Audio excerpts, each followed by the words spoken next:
This is my pinaka-happy moment with Ash. Spending time with my apo.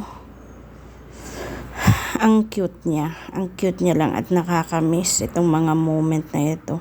Yung birthday niya, yung nagtatampo siya sa akin, at yung nagmo-moment kami sa beach.